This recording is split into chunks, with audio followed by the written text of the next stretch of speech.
Hello, everyone. Jose J. Garcia with Garcia Mobile Home University.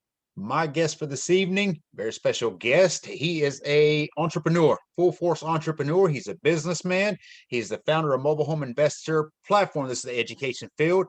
Marlon Williams, how are you? I'm great. I'm great. How about yourself?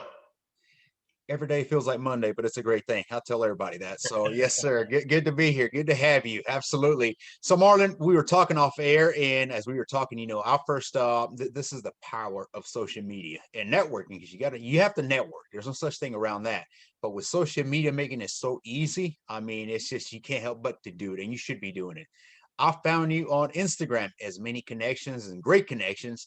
I started looking at your channel, like I was telling you off air, and good stuff, a lot of you. And for those of you watching towards the end, Marlon will share how you can find him, how you can reach out to him, and go check out his videos. He's got a lot of very good and formal education. But Marlon, for those that don't know you, tell us a little bit about you. So a little bit about my background. And first of all, thank you for having me, Mr. Garcia. A little bit about me. I started mobile home investing, this niche. I probably like I said, 2005, 2006. I fell into the niche. I was simply investing in single family homes. And once I realized when I was buying homes and fixing them up and renting them out, I wasn't making that much money. I was only making $200 a month on rent after I paid my insurance, your mortgage, and any fixing up you have to do over time. So one day I ran across a guy. He had a mobile home park, and me and him got to talking. And he shared some information with me. He kind of told me after the conversation, I ended up learning that he owned all the mobile homes in the park. He had like over 100 mobile homes. They were all paid for. This park was handed down to him from his father.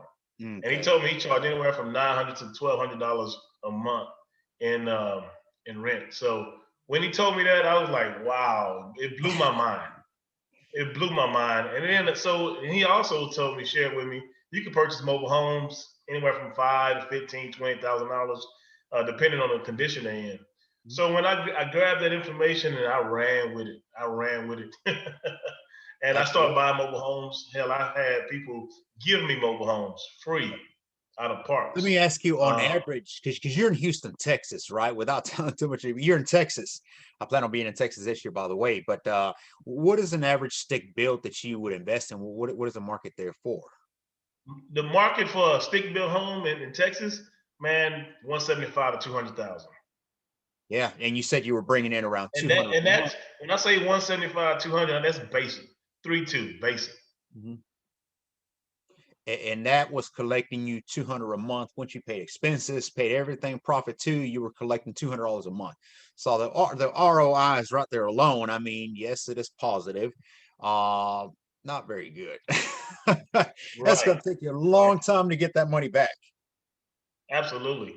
So and you take me buying I bought a mobile home. I purchased a lot for $7,500. I purchased a home for $5,000, paid $3,000 to move it, right? Did a little minor repairs and made my money back like a year and a half, right? And like I said, that was 2005. So 2006, 7, it was paid for. It's 2021, and yeah, I had some minor repairs over the years, but man, you can't calculate that ROI, right? It hit 13, 14 years later down the line. Yeah, no, a big difference. And I coach a lot of students, call them students, a lot of people or investors that come to me. A lot of those are real estate. And it is such a shock to them, like really, like they just cannot believe the transition.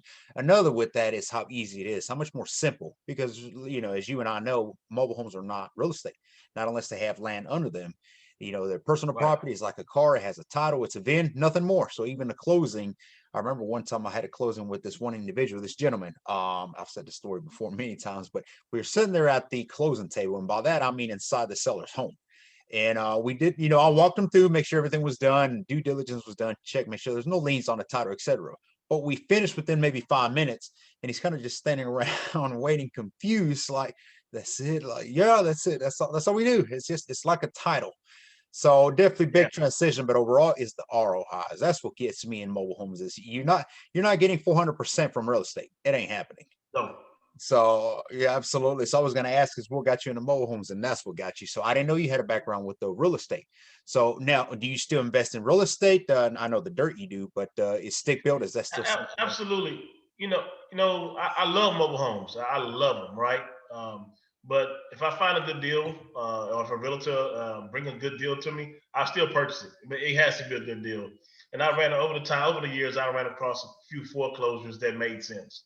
But that's not my predominant stream of revenue. I do not look for single family homes, but I will buy them if the deal presented itself. Yeah, absolutely. So let me see. Now, you being in Texas, I mean, do you invest in other markets? Do you do anything virtually outside of that, or kind of stick within your radius there? I know I typically just stick in. It's so much in Texas, man. As you know, it's this state has more mobile homes than any other state in the country, right? Well, it's like its own Um, little country, so so big. yeah, so we have so many mobile homes here, Yeah, and the parks here is so much to do in Texas. I just started, looking outside, but man, there's so much in my backyard. So yeah. much in my backyard. Um, I kind of stay here, tend to stay here, stay I local. tell people that all the time. And so many people are trying to grow so quickly, they haven't even mastered a market yet, and they're already talking about next state. And I know you want growth, but I'll tell them, look, you got so much around you. You don't need to branch out just yet. So I'm curious because Texas is a state, and I actually grew up partially in Midland, Texas. So I know Texas, Okay. but a good ways from where you're at. But what is the lot rents where you're at on average? So on average, lot rents in Houston, man, is 400 to 650, somewhere around there. Okay, so not high, but not low either. Different from here, so it just depends. Okay, and amenities. I mean, like anything else, you have your nicer parks, more amenities, and more management kind of things. So interesting. Right. What is a 3-2 single wide on average sell for? Something that's moving ready. So yeah, of course, depending on the year and the condition, used mobile home 3.2, you can get them for around 20 to 25,000. So that's about the same as here. Okay, Yeah. interesting. Yeah, and of course, And as that's something that's in pretty decent condition. Of course, you got your ones, with need the subfloor replaced or got a lot of issues. You probably get them for 5 to 10,000, of course. you I start. just picked up one. Matter of fact, Friday, a 3.2, 16 by 76. Um, it was the bones of this is great bones. Subfloor is in perfect condition. The lady that left it was she was a hoarder, and I mean if you walked in there, it was trash. Probably Mm, up to your knees. I picked that thing up for $3,500 though. It was a 2002, so it okay. was a great deal in Wow. a park. I just gotta move it out and put it on the land. Yeah. 16 by 76. I mean, once they account the tongue, that's the biggest single wide, 16 by 80. So you got you a deal. Right. Absolutely. I'm sure you got a few dumpsters you had to get out of there, but once that was Absolutely. You got to you see past the trash, right? you know, more investors, and I use that word right now, investors, because they're up and coming and trying to get started. More people pass up on deals when it's a mess over actually things they have to repair. There's something that it does in the mind, and I try to teach them this that anybody can clean up a mess. But when they walk in and it's dirty and it's nasty, it's like, oh, this isn't for me. If a mess scares you, it is not for you. You are right about that. So, and that proves something like that. A 16 by 80 2002 for 3,500. That's a steal right Yeah, there. So all day long. you started right before the market crashed. You said oh 05, oh Right. 06. We're getting into that. How have you seen the market change in mobile homes over the years? Because you've been there for a while.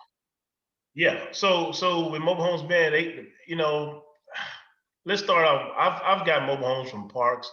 I get them from auctions. We got a local auction here. Well, it's all over. It's every country. The GSA auction. I'm pretty sure you heard about those with the FEMA trailers. Mhm. Man, I used to purchase homes from that auction for like $10,000 at the auction. Well, that was a couple of years ago. Now they going for 20, 25 Mm, a thousand at the auction. So when you ask me about the market is ramping up. I'm in Texas, and people need affordable housing like crazy. I never have inventory. Either I'm selling or leasing out. I never have inventory.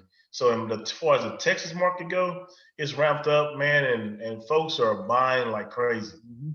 I know a lot of, like you said, a lot of people have got into the business, and when back in the day they were called lining dealers.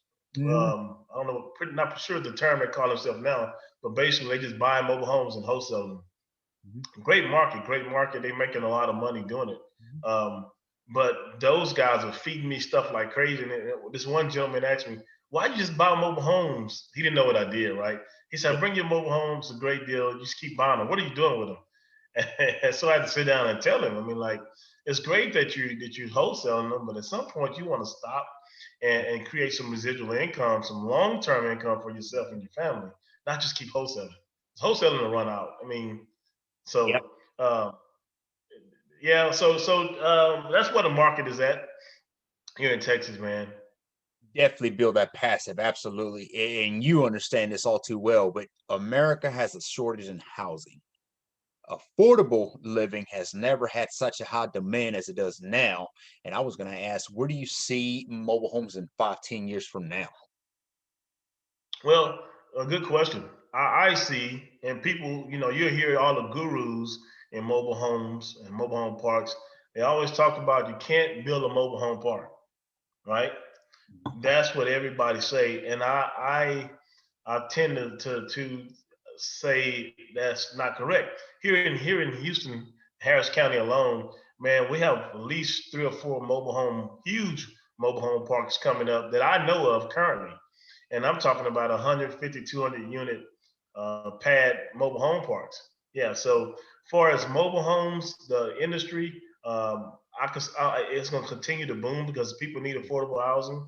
Mobile home parks going to continue to boom. We spoke off air about buying land. You don't always have to. Sometimes you got to change up the norm, right? So Yep. maybe it's not a mobile home park. Maybe you go buy 5 acres of land, subdivide it, and give each everybody maybe a quarter acre a piece, and divide it up like that, and rent it out or sell a lot with the mobile home with it. You got to be creative. But far as mobile homes, they're not going nowhere. Today, even today, I priced a brand new 3.2. You can get a brand new 3.2 for maybe 40 or $50,000. But you couple that with a half acre lot, you can really, really make good returns on that. So you just got to be creative with it. But as mobile homes all together, they're not going nowhere. No time soon, I don't believe.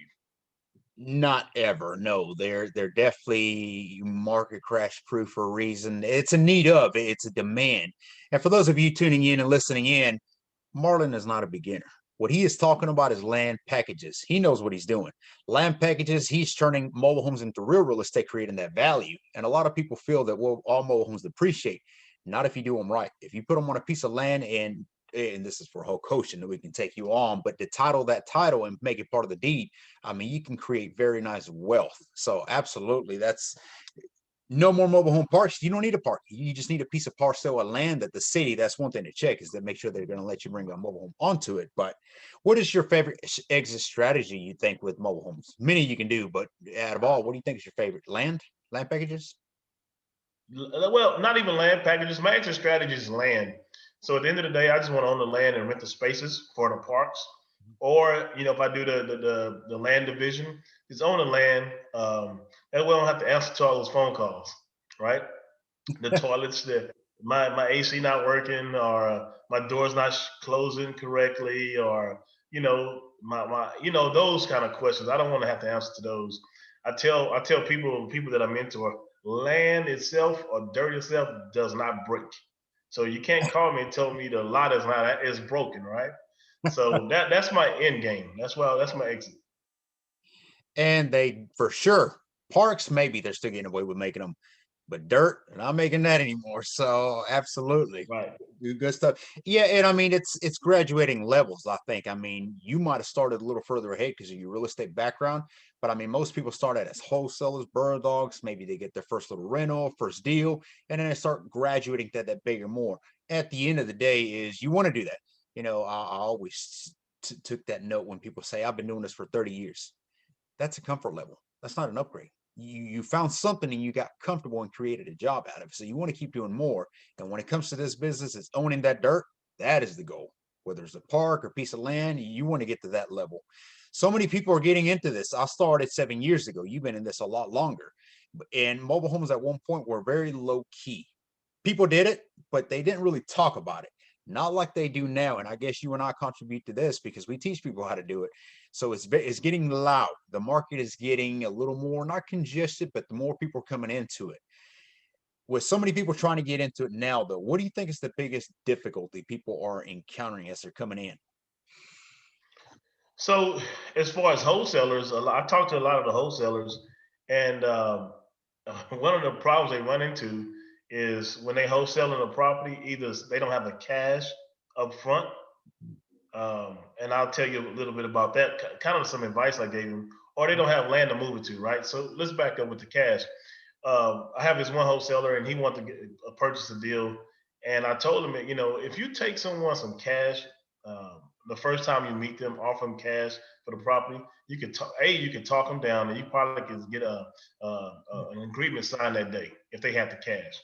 Mhm. The second thing is the guy, he wanted, some of the wholesalers, they want to get into renting the mobile homes, but they don't have nowhere to put them to fix them up and then turn around and flip them. They don't have land. They have land. They don't have land to move the mobile home to try to rehab them and get a bigger profit off of it. So I see that with them, as far as the wholesalers go, that's a problem that they have. When you start talking about the parks, I think people get scared when they throw that big number out there, right? People, you say your mobile home park, it might be anywhere from 500,000, 600,000 to 10 million or whatever. Mhm. So when you throw that big number out there, people just get frightened automatically.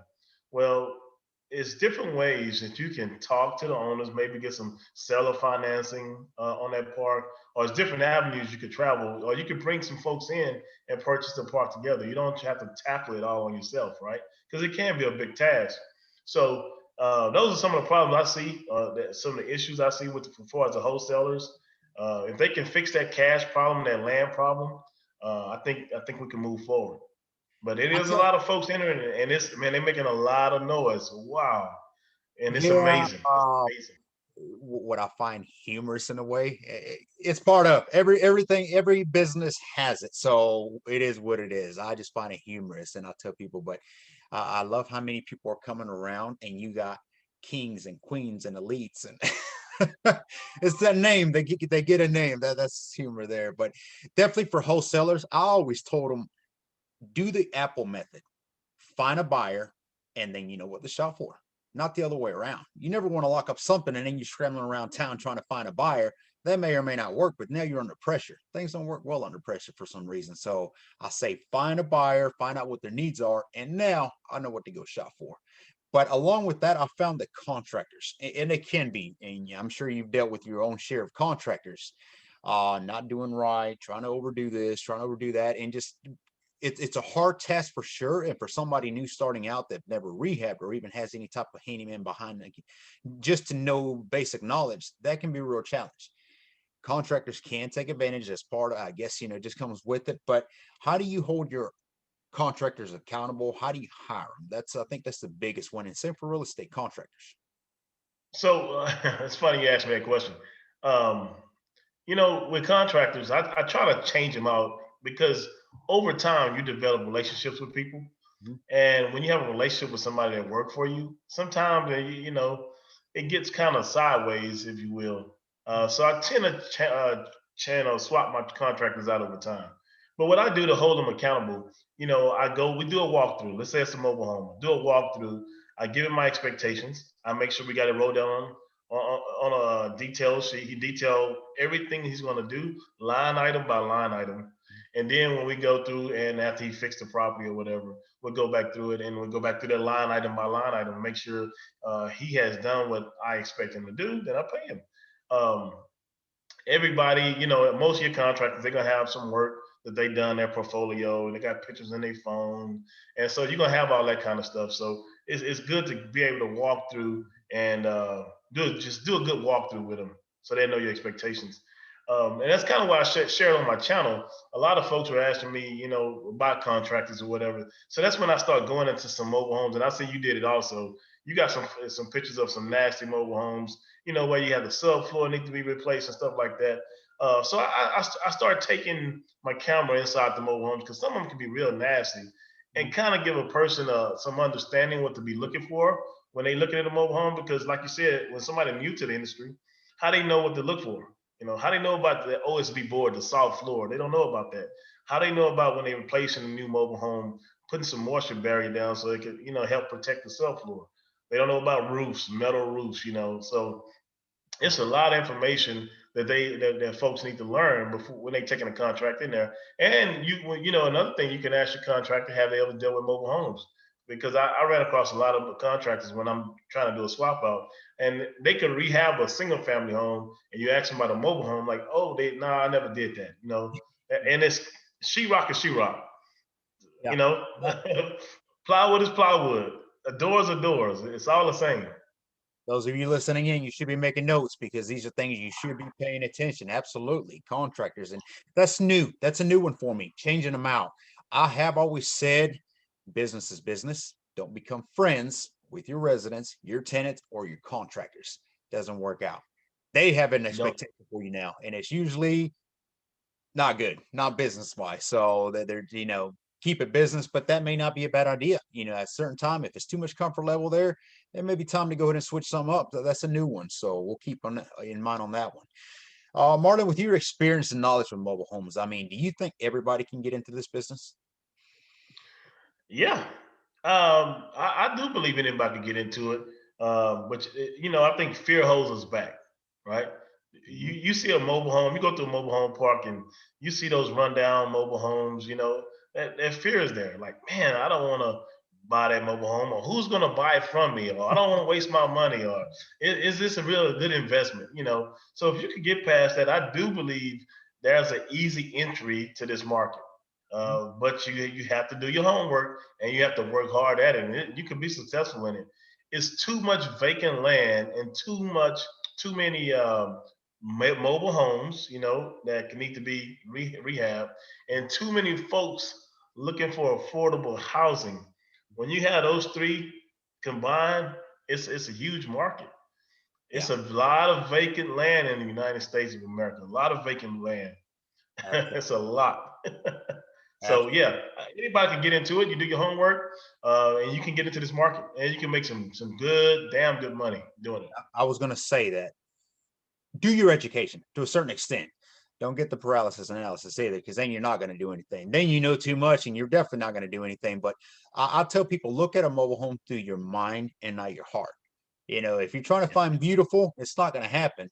And if it was beautiful, then it's probably not a good deal for you anyway. So you have to be able to decipher that and definitely ask questions. Ask questions. Get out there. Marlon, I hold a coaching program that where we actually take people, and we had one of the largest ones just a week ago, and that's where we actually take them into mobile homes and we show them just like you're saying, because people don't know these things: the particle boards, the ceilings, the roofs, the walls. It's too easy to just think a certain way. And even though mobile homes and real estate may be similar, a lot of times when it comes to rehab, you do want that contractor to know mobile homes, to understand them. For whatever difference is that, I want to know that somebody you at least been in a mobile home, right? Kind of thing. Not just, we're not building commercial here. One thing that I struggle with contractors, going back a little bit to that, was if they do come from nothing but commercial and real estate, they have this way of trying to over rehab, which we're not doing in mobile Yeah. homes. We're making presentable, Yeah. livable, and we're not building a mansion here. We want to make it live, nothing more. So good tips on I that. tell you, one of my first mobile homes that I did, I rehab. I built it like I was going to live in it. Oh man, that was a mistake. That was a rookie mistake. A rookie I mistake. did the same thing on my second mobile home. Oh, I wanted it beautiful. And the more I added, the more it nicer it looked. And I remember I got the reality check when it was a rental. I started as rentals. And a few months into it, they called me over there. There was a leak apparently under the sink. So in my mind, I'm still thinking of this beautiful mobile home. I may still have pictures on that. And I'm thinking that. And I walk in and I remember they had a dog, the smell. And I just thought, wow, I didn't do that again. But it was something to definitely learn. A couple more questions here. We say no mobile home is the same, no deal is the same. Every investment is different. What do you think is one thing all mobile homes have in common, though? In a sense One of thing all mobile homes have in common: Make a whole bunch of cash. Profits. You can make some money. Yeah, that's one thing. The deals are the same or not the same because people are different. Your customer's going to be different. The care for the mobile home is going to be different. The year is going to be different. I mean, it's all different, but you can make some cash if you structure the deal right. For those of you wondering what kind of profits we're talking about, we're talking 3, 4, and even close to 500% ROIs. That's not real estate. Yes. Nothing against real estate, by the way. I love real estate. I love it all. And you can be profitable all around, but mobile homes just happen to have that. So no deal is the same, but all the profits are good. So as long as you know what you're doing. What's next for you, Marlon? Right. Say it again. What is next for you? You've been there, done it, you're killing it. No. Next for me is continuing mentoring. I never, like I told you, I never was on social media, to be honest with you. I was just kind of mentoring people along the way until I got this influx of phone calls and the folks that know me and they just blow my phone up and so I decided to put some education together to help mentor some people, find that financial freedom. I've got financial freedom for myself. I was able to leave my job after 23 years, and so I just want to help some other folks do the same with this niche in mobile home investing. So continuing education. I'm gonna continue learning for myself and just continue to grow and go from there. Always can keep learning. That's the thing. I've been in the 7 years, you've been in it longer, and I'm sure you still learn. I learned a couple things here already. So keep an open mind. And definitely at the end of the day, I think one of the biggest success you can have is learning how to give back. Teaching somebody else to do what you're doing. So that's huge on that. Good for you on that. Any last encouraging words for those tuning in on here? Well, for everybody tuning in, hey, look, like as Mr. Garcia stated, multiple times, you can get into it. Mobile home investing is a great niche. It is a lot of folks doing it, but it's still a lot of room for more folks because there's a lot of mobile homes out there that's going to get sold. Used mobile homes. You think about it like this: it's only so many mobile home parks, and I forgot the number in the United States. Well, a lot of cities and a lot of municipalities, they won't allow new mobile homes on land nowhere in that city except in the mobile home park. You got your mobile home park owners that own these parks, and folks want to take their old mobile homes out and put a new mobile home in. Well, they have nowhere to put that old mobile home. So the only place it can go is when you wholesalers come in, purchase that mobile home, flip it to someone else that want a new mobile home, or they got their own land where they can't put a new mobile home. And then it's a win-win for everybody. That park owner get a new mobile home, that first homeowner get a new mobile home, and that second homeowner get a new home and put it on their land. So it's a win-win for everybody. It's a lot of market share. It's a great opportunity for everybody. So I say jump in, get you some education, jump in, make a whole bunch of money doing it. Absolutely. I don't have my sound effects because I would have dropped all kinds of coins and money right about now sound. So good stuff what he's saying on there. And I mean, reach out to Marlon. He's doing it. Mindful time, of course, that's the biggest we always try to pay attention to. But then we have our coaching as well that you can attend. So just reach out to either of us. Marlon, how can people connect with you? You shout out to me, DM me on Instagram, Mobile Home Millionaire Investor. Check me out there, or you can shoot me an email, Mobile Home Millionaire Investor at gmail.com. Those are going to be the best ways to reach out to me. And I'm going to add that to the bottom of this video here, also share it with you. So for those of you that do want to connect with them, just scroll down to the video and reach out to him. I'm sure he can help you out any way he can. So that's what we're here for. Always get back and looking out. So keep on learning. Marlon, thank you for coming on here. Don't go nowhere. I got a couple questions off air for you. So let's stop the video and thank you for watching.